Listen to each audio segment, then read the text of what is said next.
What would you say to people who want to get out of fear? Well, what I was kind of touching on previously is, first of all, if you can, is to surround yourself with positive people. That's a good way to go, because the more you're listening to, say, referring back to TVs and radios and stuff again, it is constantly, even if you only have it in the background and you're doing something, you're busy in the kitchen, it is subconsciously increasing and going into the mind and having a negative impact on your mind. So you're constantly going around, and when you're hearing negative information, cases, deaths, so on, every single day, and more lockdowns, more draconian measures on your freedoms, people just kind of go into a shell. They forget that they could look elsewhere for sources of information, and they're just going, I don't like it, but maybe I better do it anyway, because if we just do this for hunker down and just a few more weeks, then everything will go back to normal. Well, I'm sorry, people, but these people, when they take freedoms and stuff on you, they do not want to reverse it the following day or the following month. It just gets hyped up all the time, and it's like a game they're playing worldwide, because they've been testing on humanity for many a day. This is not something new. Before any COVID-19 come around, they've tested stuff like, for example, an easy example would be they'll test masks, for example, on a tube. Okay, they'll leave that for a couple of weeks and they'll view the population, see what kind of a reaction they're getting from the population, and if the population are kind of acquiescing, going along with it nice and easy, and kind of going, oh, okay, we'll do it, because maybe that's what will get us back to normality again. Then these elites in the background will see this and kind of go, do you know what, that was pretty easy. And unfortunately it was. So then the next stage will be, okay, we'll try it in the shops. That worked. Okay, we'll push another gate home. Next time now we'll do it on the streets. Next time you'll be nearly aware that when you go to bed at nighttime. It's just, they will keep pushing the boundaries every time with people, unless there is a pushback. And the pushback it's slowly coming, but it's definitely very warranted and very needed. But like I say, surround yourself with positive people. Stop listening to all the negative news. It is vital, I can't stress it enough, to do your own independent research and consistently find new sources, elements all the time. And it will be very valuable to you going ahead, because it is a hard situation with people in fear at the moment. But all I can say to people who don't even know where to find certain information, just sit down on your couch, think logically for a couple of minutes. Open the mind is very powerful. Just open up the mind and say, hold on a second, does this add up? Logical, critical thinking is what unfortunately is lost in the population. Billions of people are not doing a very simple thing me and you would think about, no problem. And just sit down, think, does these numbers add up? Is it logic? Is it justified as well?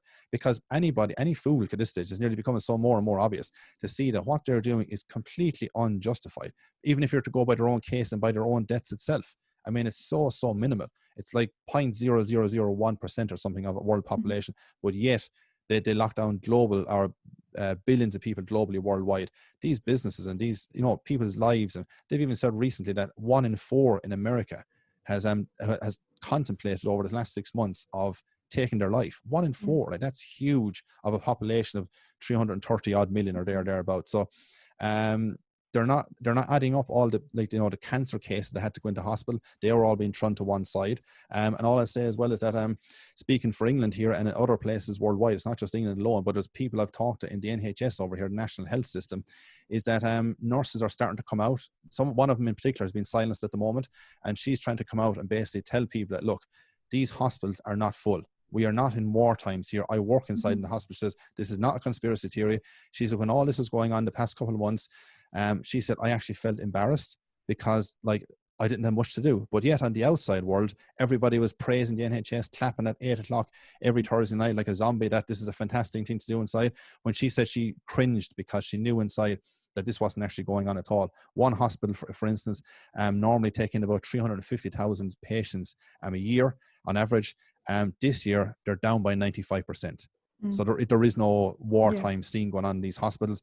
And people will ask the question, of course, well, why aren't these people speaking out? If they know all this information, why are they not speaking out? The answer is pretty simple. A lot of them have livelihoods, they have careers, they have jobs, they have families. So some of those people inside in hospitals, doctors and nurses, everything is going on. This is not one big plan that everybody knows is going. Of course, it's not everybody doctor or scientist or person is in on this. Not a hope, no. But these people, they're afraid to come out because they know their license will be stripped off them and their career will be over. The media will target them, harass them night and day. Some of them will feel suicidal over the whole situation.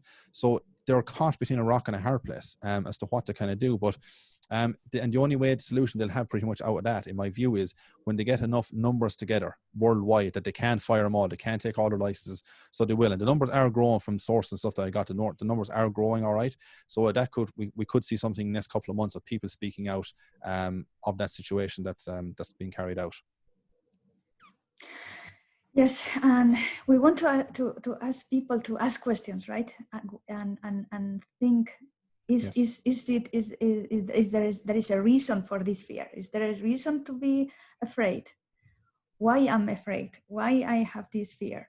Do I have all the information that I need? Yes. Does it make sense to me? Does it make sense to me? Nor repeating the news like parrots. Like I hear so many people repeating the news like parrots without really even processing the information. It's not even their opinion. Yeah. There's 8 million people have died already. More than 8 million already have died this year from hunger. You don't hear that in the news, how many people die of hunger, right? Exactly. So is it like, does it make sense? You know, people really need to think about, does it make sense? What I've been told, what we've been told, what information is not, what is they're not telling us? And then do the research as you said, and do your own and make sense of things. Yes.